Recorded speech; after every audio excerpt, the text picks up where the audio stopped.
Good evening. Good evening. Come on, act like it's a beautiful spring evening. My name is Jonathan L. Walton, and I am the Plummer Professor of Christian Morals and Pusey Minister here in the Memorial Church of Harvard University. And I would like to welcome all of you to the 2016 William Belden Noble Lecture. This annual lecture was established in 1898 by Nanny Yulee Noble in memory of her husband, William Belden Noble, who was a student at Harvard Divinity School who passed away untimely while preparing for a career in ministry. Since that time, Harvard has welcomed some of the leading intellectuals to expound on major themes of faith and public life. Past Nobel lecturers have included Theodore Roosevelt in 1911, Harvey Cox in 1968, author Kathleen Norris in 2001, and documentary filmmaker Stanley Nelson just last year in 2015. And it is within this grand intellectual tradition that we are so honored and privileged to present to you tonight novelist, theologian, cultural critic, and spiritual sage, Marilynne Robinson. Now, before we formally introduce our lecturer tonight, let me just say a few words about the space in which you currently sit. The Memorial Church of Harvard was dedicated on Armistice Day in 1932 as a war memorial to honor Harvard men and Radcliffe women who lost their lives in World War I. Their names were indelibly etched on the walls of the adjacent memorial room so that we will never forget those young voices that were hushed too soon. Unfortunately, the so-called war to end all wars was anything but. And through World War II, Korea, and Vietnam, we continue to add more names of lives lost too soon. Yet more than a place of solemn remembrance, we have also served as a practicing faith community for the past 84 years at the center of Harvard Yard, praying for a world where we won't have to study war no more, and praying for a war and for a world that the weapons of love will enable our faith to overcome our fears. Thus, every Sunday morning, we are here as a multi-denominational Protestant community. So we are a war memorial. We are a worshiping community. Yet, even more than that, beyond a place of worship on Sunday, we are a laboratory of learning, a site of human connection, and a space of critical inquiry 7 days a week. This is why you are here tonight, because our mission at the Memorial Church is to educate minds, to expand hearts, and thus enrich lives. Now, at this time, I would like to bring up the person who will introduce our lecturer. It is in the person of Professor Matthew Potts. Professor Potts is an assistant professor of ministry studies at Harvard Divinity School. He joined the faculty of Harvard in 2013 after completing his doctoral degree right here on this campus. Professor Potts specializes in religion and literature, and he is the author of the recently published book, Cormac McCarthy and the Signs of the Sacrament, Literature, Theology, and Moral Stories. Please welcome Professor Potts at this time.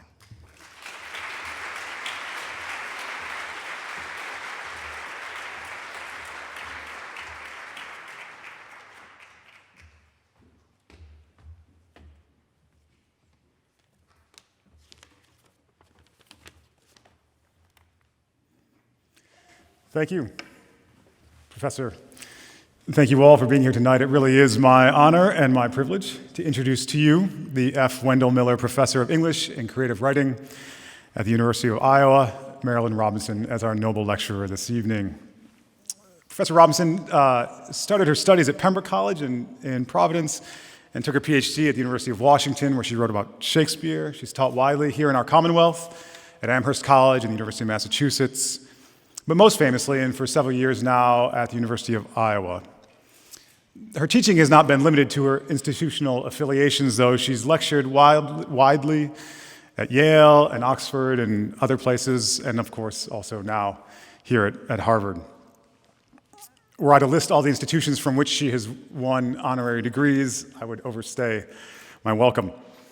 She was awarded the National Humanities Medal by President Obama in 2012. She's won the Pulitzer Prize, the Orange Prize, the National Books Critics Circle Award, the Gravemeyer Award, which is a very important award in our field of the study of religion, and many, many nominations and shortlistings for other international and national prizes. But honestly, you could have read all of that on your magic phones, right, in the time it took me to tell you that. So I want to introduce her in a couple of different ways. First, I want to tell you about, actually, I just met Professor Robinson now, so I actually want to tell you about a couple of people who know her and who I have met, right? And then talk to you a bit more about why Professor Robinson is such an important voice in the literary world and in the critical conversation of our world.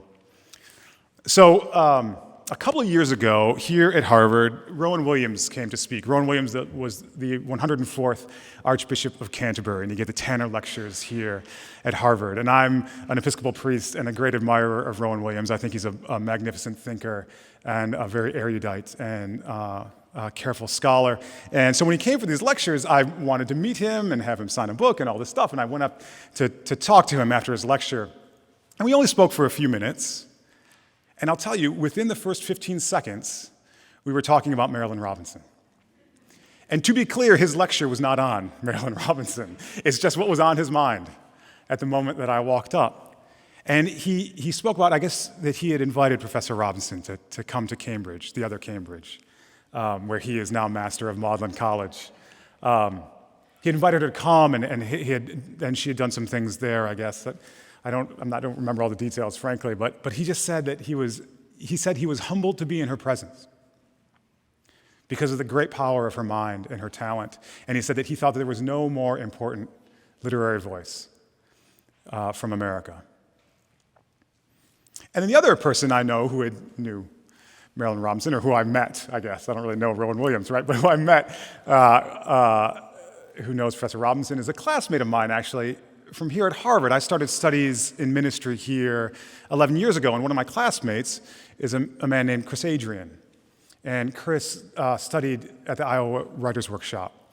And Chris did an MDiv here. He's also a pediatric oncologist and a fine novelist in his own right. Now he's on the faculty at Columbia University Medical School. And he's an atheist, or at least he says he's an atheist. And I saw him interviewed after he studied here, and the interviewer asked him, why, you're a pediatric oncologist and a novelist, why did you want to study ministry at Harvard? And he said, because I wanted Marilynne Robinson to like me. So here are two very, at least outwardly by outward appearances, two very different people, right? We have this elder churchman, this learned, sort of Oxford, Cambridge scholar, theologian, and then a pediatric oncologist, another brilliant mind who writes novels and atheist. And both of these people say that Professor Robinson's voice is indispensable to our world. Both of them want Marilynne Robinson to like them. They could explain better why they feel that, but I'm going to tell you, since they're not here to tell you, I'm going to tell you why I think she is indispensable to our world. What stands out to me about Professor Robinson's work, in brief, is her capacity to reveal mysteries. And I don't mean that necessarily in some mystical sense, that word mystery, although I'm not limiting it necessarily either. I just mean that in both her fiction and in her essays, Professor Robinson has a profound knack for taking what is familiar, for taking what we think we already know, and then making it strange, revealing its mysteries. That is, she observes familiar persons or common events or assumed ideas, and she asks us to look at them long enough and patiently enough and attentively enough and even lovingly enough to reveal how complex and rich and beautiful those things in fact are. In short, she causes us to wonder at these familiar people and ideas and things. And in doing so, she causes us to keep reading. This is true in her essays, her latest collection, The Giveness of Things, being perhaps the most dramatic, if not only the most recent example, where we're allowed to see things in all these essays that we think we know, like Puritanism or liberalism or modernism or Darwinism. We see these things anew. But it's also the depth and the breadth of her readings in these essays, which are distilled in these 10 or 12-page insights. She has an essay on Bonhoeffer in The Death of Adam that could reasonably replace a really great seminar I took on Bonhoeffer here. It was a great seminar. I'm not talking about the seminar, but it's a wonderful, wonderful essay. In her first novel, Housekeeping, the familiarity of estrangement and loss is rendered in prose that attends so patiently and deliberately to the pains and peculiarities of a small-town childhood that it also lends these common lives and everyday losses an almost biblical, even mystical heft. And we see this surely, too, in the Gilead novels, the interconnected trio of novels, Gilead, Home, and Lila, in the lives of these familiar and now well-beloved characters. We see how intricately history and religion and race and theology and modernity fold in upon each other in the lives of so-called ordinary people in a so-called ordinary town in the Middle West of mid-century America. In ways that we often, I think, or I often tend to overlook. But also how these repeated visits to Gilead cause us to see these people in new ways, through new eyes, how these books and these characters speak to and through each other. You finish Gilead, and you could not imagine a more fully realized fictional character than John Ames. And then Professor Robinson keeps writing, and we keep reading. This is surely part of the brilliance of these books, I think. They're revisiting of these characters and events, not to undermine truth or to undermine truth's meaningfulness, sort of Rashomon style, but to lay bare truth's layered complexities, to show the almost limitless capacity of meaningful things to be seen again, to be seen anew, brought to relevance in living and interesting and important ways. So when I say that Professor Robinson reveals mysteries, I don't mean that she dispels them. I mean that she reveals them as mysterious. She shows us that things are never as simple as they seem. And then she lays forth all the lovely and intricate and sometimes tragically beautiful complexities. Whether it's John the Evangelist, John Calvin, John Falstaff, John Ames, she makes these familiar figures into strangers. But faithful Christian that she is, she immediately welcomes these strangers and asks us to do the same. As soon as they are made into these strangers, she calls us, too, to take them in and treat them with kindness and respect. She invites us to be forgiving and hospitable and honest towards them, to be charitable, to be attentive, to be good, to be honest, to be true, to take them seriously. Which may mean at times noticing their flaws and their foibles, but when we do notice those things, we do so with gentleness and understanding, rather than dismissal. Where we too easily or hastily overlook, she asks us to look again. She calls us to marvel again at all the possibilities of any meaningful truth. Indeed, to marvel that it is perhaps the very nature of meaningful truth to be so full of possibility. And in this sense, I believe Professor Robinson is a profoundly moral writer, as well as a beautifully religious writer, in any good sense of that word, too. As you might expect, Professor Robinson has said all this better than I ever could already, when she has the Reverend John Ames conclude his long testimony in Gilead, saying, "Wherever you turn your eyes, the world can shine like transfiguration. You don't have to bring a thing to it except the willingness to see. Only who could have the courage to see it?" Professor Robinson, for one, has that courage, or at least the willingness to attempt such courage, which is probably the same thing. And in her writing, she lends that courage also to us, which is why we are her faithful and grateful readers. So this is why we are so honored to have her here in Cambridge, this Cambridge, here at Harvard, here at the Memorial Church tonight. It's all of those reasons, but it's also just because, as everyone here already knows, Marilynne Robinson can write an English sentence just about as well as anyone now living on planet Earth. And that in itself would be reason enough for me to step aside and let her speak, and so I will. Please, Mrs. Robinson.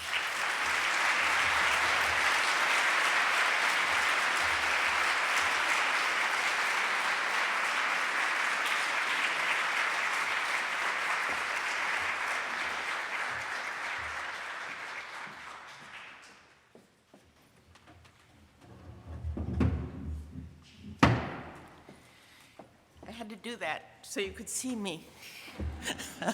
I want to point out, first of all, that I have a larger and more glorious bird than Bernie Sanders did.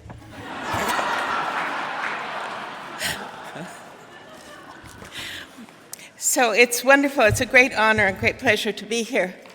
And thank you all for your kindness. Thank you for very kind introductions. Something that I have done for a long time is think about where ideas come from, where our assumptions come from, and wonder about the appropriateness of our continuing to accept them as assumptions. What I'm going to be talking about tonight is the way that the idea of myth in an invidious sense has sort of embarrassed a great part of Christianity away from its own metaphysics. I think that I will argue. I know I will argue. And when I argue, you will know that I think that we have reduced in a way the scale of human experience. And this is something that I talk about a great deal. But I think that this anxiety about the fact that our religion in many ways resembles other religions, whether ancient or other, and contemporary but other, and that it's wrong, it's an error of 19th century thinking to imagine that we have to pass invidious judgments on things because they are either ancient or come from another thought world. One of the things that I know teaching the Bible, which I do at the Writers' Workshop, writers want to know that document, is that the students seem often to have been instructed in considering ancient as a synonym for primitive. And so there's a kind of built-in condescension toward whatever we identify, with paganism, whatever, however they might admire it in the museum and so on. It's considered a sort of embarrassment of Judeo-Christianity that it has things in common with these other ways of thinking, which it seems to me is an obvious error, and one that is certainly peculiar to a time in Western thought where Western thought was not going well, by which I mean European thought from the middle of the 19th century until the middle of the 20th century, a long time, and a very authoritative period. So, in any case, I will begin talking about the divine. I've already said a lot of these things, but I will say them again. When words drop out of use, meanings go with them, perhaps. When the sense of the significant changes, language changes, or so it seems. It has been characteristic of the modern West for generations to try to move away from a vocabulary that is charged with its own intellectual and cultural history. The shift being understood as advancing thought from the pre-scientific to the scientific, or from the religious to the secular, these two motives being more or less interchangeable. There's nothing especially novel in this. Quakers noticed that the days and months were named for pagan gods and dignitaries, and so they numbered them instead, first day, second day. The French Revolution reset the calendar to the year 1 and renamed the months, Germinal, Floreal, but the pretty names could not be made to adhere, or the Quaker numbers either. So Janus still stands at the opening of the year, Mars still brings his tempests, the emperors Julius and Augustus still lord it through our high summer. Sun and moon, Woden, Thor, and Saturn still name our days. Language changes and language conserves itself. We human beings are the language makers, of course, but efforts like these to change it respond to an awareness that in very important ways language creates us. At best, we try to oppress demeaning words because they are powerful. They affect the ways in which people are perceived and also the perceptions that they have of themselves. It seems that we have in this country at this time an experience of disempowerment of a significant part of the population, and that the old despotisms of disparagement and abuse are reasserting their claims because they have retained the power of old injustice, no matter how far society may have moved in a better direction. Words can be very crude weapons that are always ready to hand. I mention this to make the point that, as present experience illustrates with painful clarity, we are profoundly enmeshed in language. Slurs have their power because we all acknowledge the kind of meaning they have in the very fact of our recoiling from their use, so they live on. What has crude, assaultive language to do with the odd assortment of pagans and pagan deities whose names, after millennia, haunt our calendar? What have either of these to do with the fact that there are words and concepts that do indeed fade out of use, despite the fact that we might sometimes feel the lack of them? Language is a universe. Its elements are truly various, given, to use a favorite word of mine. They act eccentrically in time. They elude generalization. I've been thinking about the phrase, the divine. I cannot remember the last time I heard it in the context of religion. It is not synonymous with the sacred or the holy, certainly not with the spiritual. It is different from all these in that it refers directly to God, or, in the Latin of pagan antiquity, to a god. If we suppose that it has become rare because our vision of ultimate reality no longer centers on a divine being, this is an epochal change, certainly. We in the West tend to imagine that changes in our thinking are advances of some kind, or are at least made inevitable in consequence of cultural or material evolution. In the most horrifying period of recent Western history, where Europe might well have been entering a new dark age, Dietrich Bonhoeffer wrote that his was a world come of age, which must be offered a religionless Christianity. I take him to have meant, or at least to have been exploring the idea, that for Christianity to survive in modern culture, it must be relieved of its burden of ritual and myth. Bonhoeffer was a brilliant writer and an exemplary man, but it is difficult to understand how he could have seen collective maturity in a civilization then giving itself over to myths and cults of an imagined primitivity and to the active rehabilitation of Norse barbarism. In any case, this interpretation of modern culture as qualitatively changed by a new maturity outlasted the bizarre mutations which might seem to have challenged it, and will outlast them again, no doubt, since we have no reason at all to assume that they will not reemerge in one form or another, or are not reemerging now. If the West has an enduring faith in any one idea, it is that the West advances, that is to say, that it matures in the direction of enlightenment, with all this entails in terms of the loss of illusion and the rejection of error. We stigmatize what we feel we must reject, and this discourages a reappraisal. As we do this, We build the, the thinking of an earlier period into our understanding of the world, when by the logic of our assumptions, we should be scrupulously aware of the potential for error in conclusions drawn 50 or 100 years ago, as of those drawn 1,000 years ago. The error of the long modern period might seem subtler to our eye than those of earlier centuries, but there is no reason to assume that they are less consequential. What is myth, after all? It is narrative that conveys a kind of truth by non-literal means. This is a definition meant to exclude the influence of a common second sense of the word that myth is unreal, untrue. Setting this aside for the moment, I will suggest that the primary meaning of the word myth, as it has been applied to Christianity, would be those elements of the religion that it has in common with other religions. The ascendant West was ill at ease with the resemblance of its religion to non-Western religions. In its likeness to them, Christianity must be primitive. Therefore, these elements were to be eliminated to conform Christianity to the worldview of a mature civilization.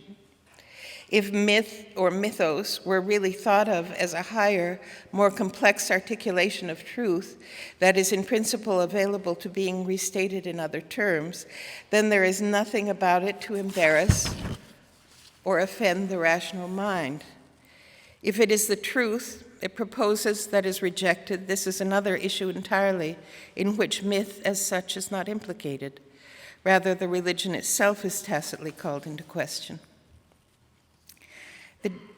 The divine, divinitas, is a concept for which pagan Rome had a word Christianity could adopt without modification. To speak of the divinity of Christ has always meant not that he was sacred or holy or a spiritual man, though these things were true of him, but that he uniquely participated in the nature of God altogether, that he was God, and that he is God, since this is not the kind of statement that admits of a true past tense.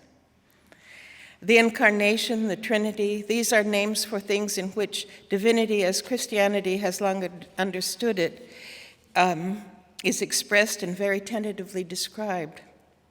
It should not scandalize us people of the third millennium when language that reaches toward the essentially true departs from the standards of comprehensibility we would apply to experience. Acknowledging, of course, that our experience is a brilliant translation of the infinite and volatile complexities of being itself into a world and universe that remarkably or providentially seem to lie within our grasp. Science before the 20th century supported the assumption that reason was, as the physicists say, flat, that like the laws of nature, its rules were the same everywhere and in all circumstances, and that whatever they could not countenance was an error, a primitive survival, a mystification. Then along came quantum physics, relativity, a theory of cosmic origins, and science ever since has been continuously at work at a new poetry, trying to capture something of this startling elegance, novel to our eyes, that eventuates in everything that is. Crucially assisted by dark matter, of course, which seems to hold the heavens together, and about which little else can be at present said. Only grant that a great creating holiness is at the center of it all, and one must arrive at something like the extraordinary language in which the ancients invested their perceptions. For the ancients, the great creative holiness was the intuition, the conception, that forced their language so far beyond the limits of the commonplace. Science departed from its origins in religion not so very long ago.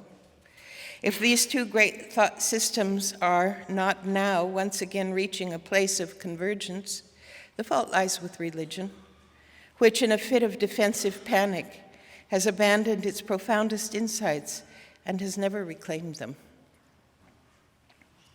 In the book of Acts, Paul, speaking to the Athenians, quotes one of their own poets, perhaps Epimenides, in invoking the God in whom we live and move and have our being. He recognized that behind all the idolatry, there was a metaphysics. Christianity, as it spread into the world, seems to have assumed this. It adopts the generic word God.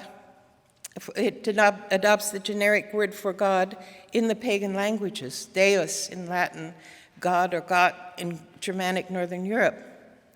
Whatever error might be liable to come with the use of a word associated for many centuries with Venus or Neptune, Thor or Woden, this did not weigh against a consensus about the reality of the divine across these very different cultures.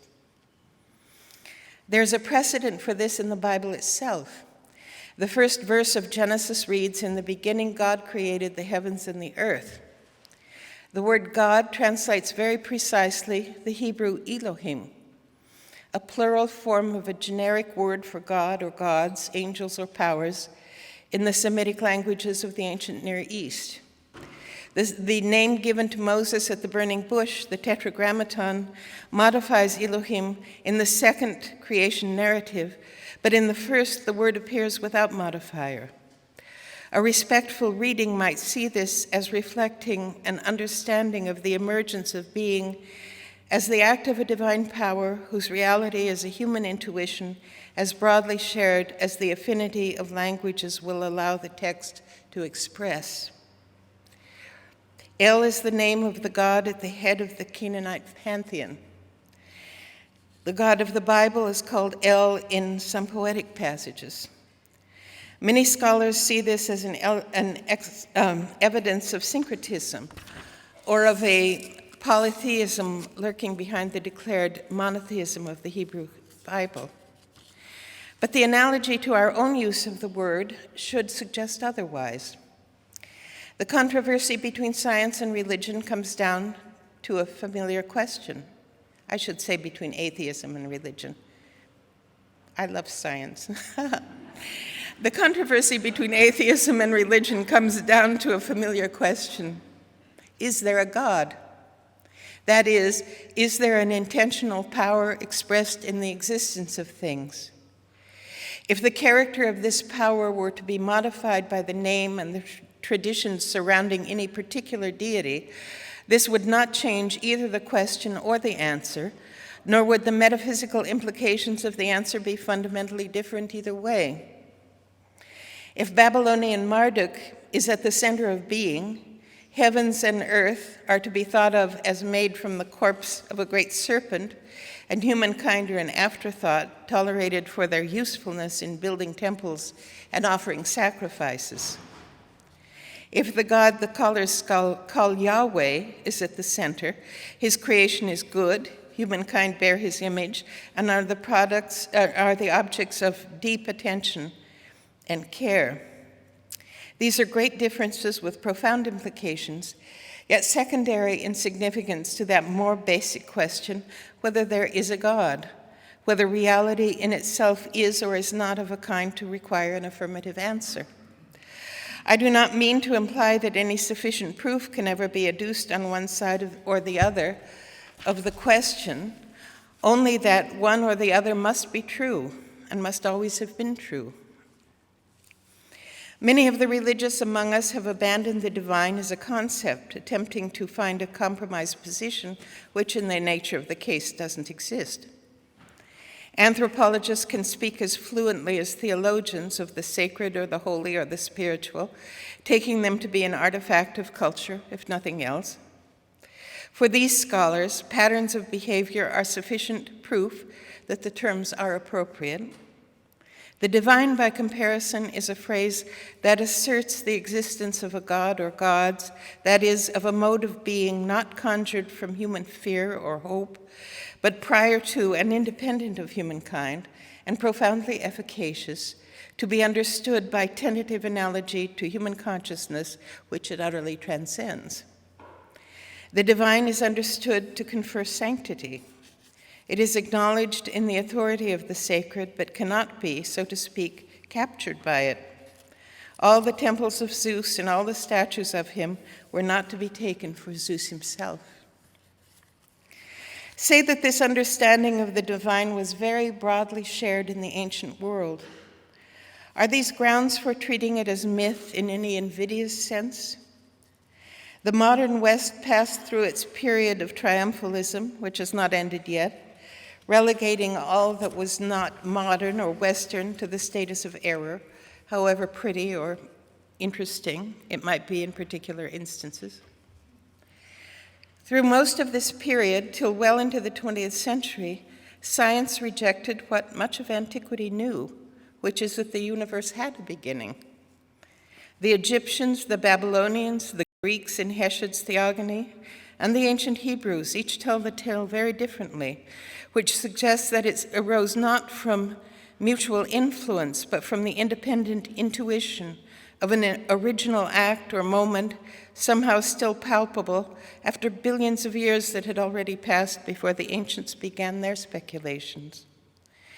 These ancestors are not at all remote from us in cosmic time, of course, and the physical world we see, if we wander a little distance from its pavements and enclosures, is for all purposes the same world. We reasoned ourselves away from the perception of it as emergent, at the same time that we began to think of our own ancient text as mythic in a pejorative sense. Our best minds knew less about reality than Moses could have told them. This tendency toward dismissiveness persists. It seized the rhetorical high ground perhaps 200 years ago and has never relinquished it. The anxiety it inspires in some quarters has yielded a literalism that is brutally disrespectful of the text. Among non-literalists, it has produced an evasiveness that shies away from the text and from theological tradition as well. In many cases, what is intended as resistance to literalism tacitly concedes the legitimacy of literalism because sophisticated assumptions about the ancient and the mythic make reductionist readings seem inevitable.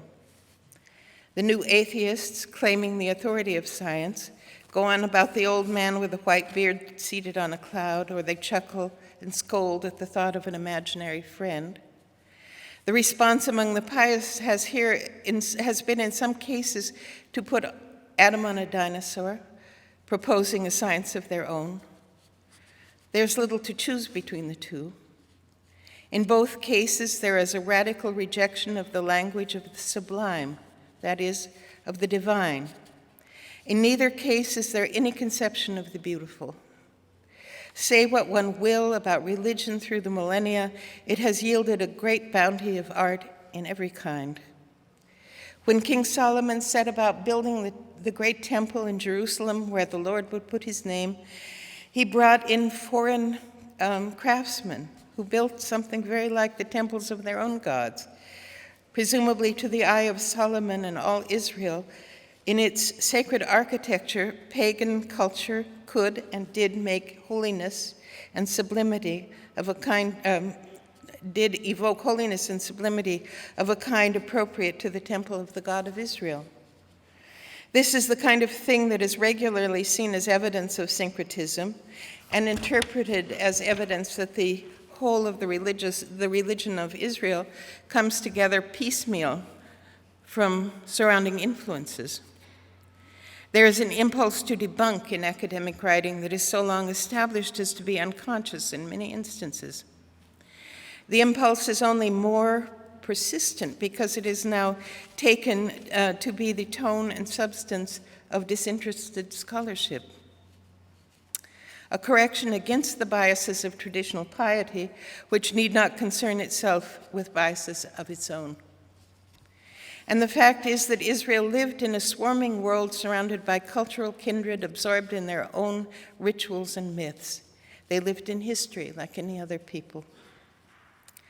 But every argument for syncretism can also be taken as evidence that Israel saw a true sense of the sacred in the surrounding cultures, not in the particulars of their beliefs and practices, but in the more primary fact that they had an intuition of the divine that did indeed bear some analogy to Israel's. In his epistle to the Romans, Paul says this about pagans and their religions: "What can be known about God is plain to them, because God has shown it to them.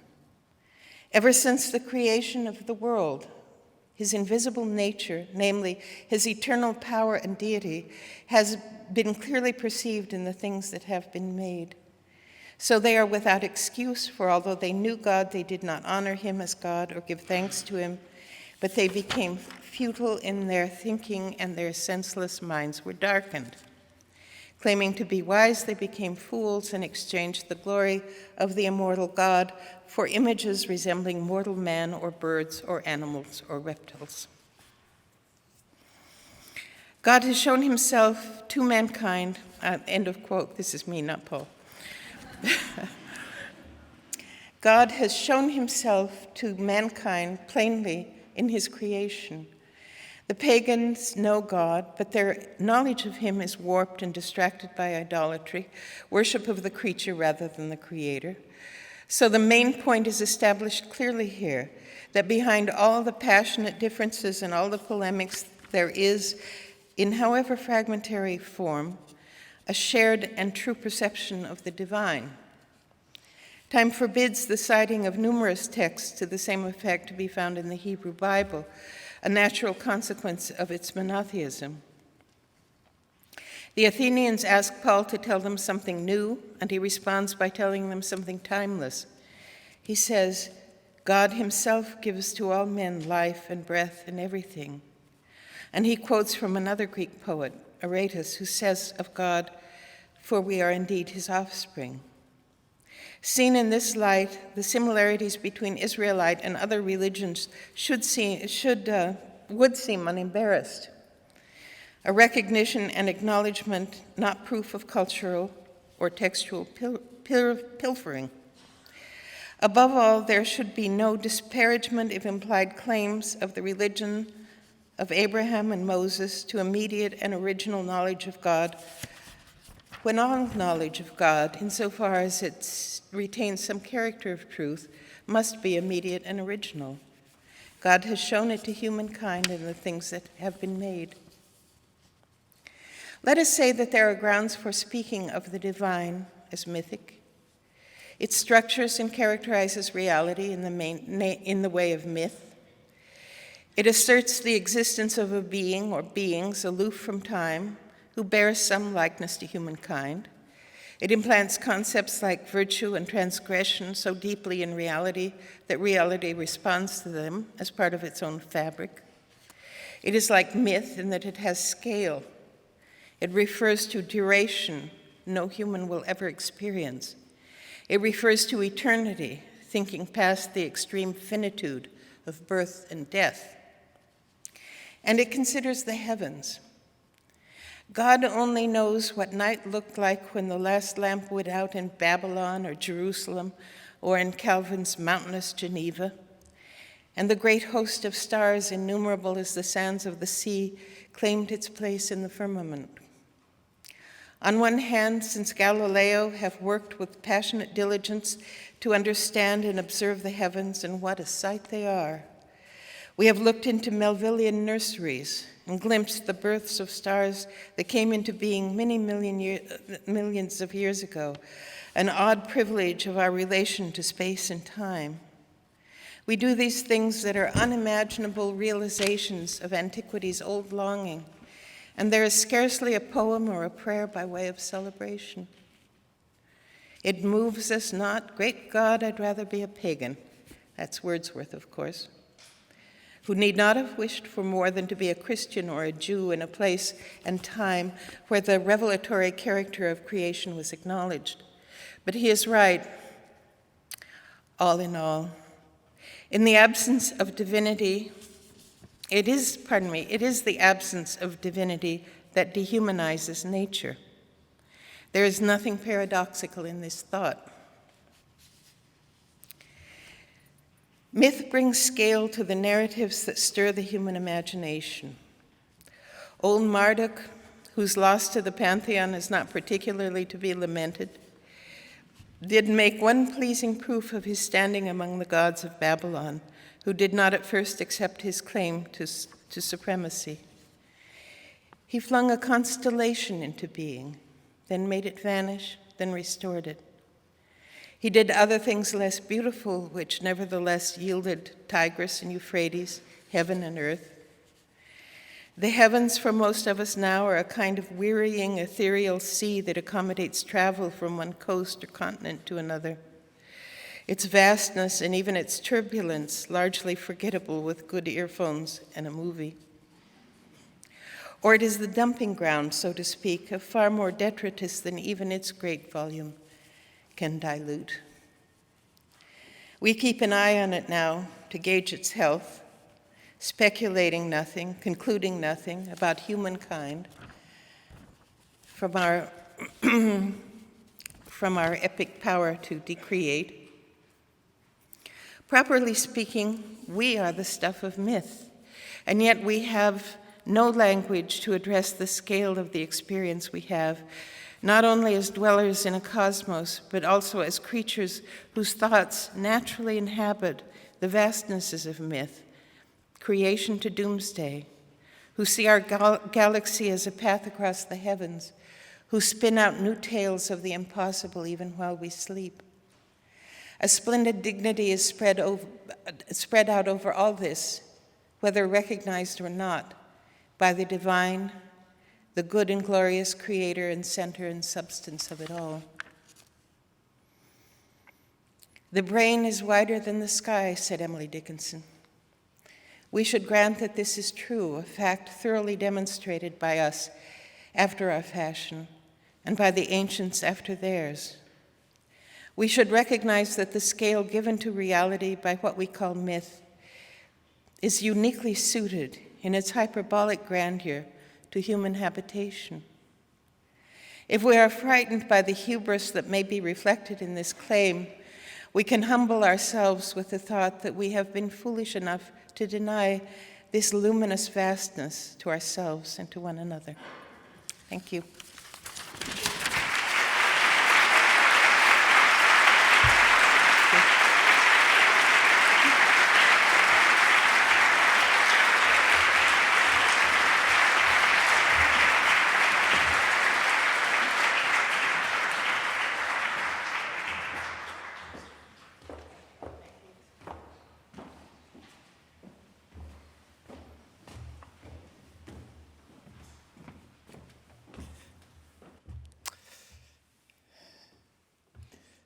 Thank you so much for coming out to sit, learn, and really feel the love that came from those pages. We are going to enter a time now where Harvard Bookstore is going to provide us an opportunity to purchase Marilynne Robinson's work. And she actually has signed many copies and will sign a few copies.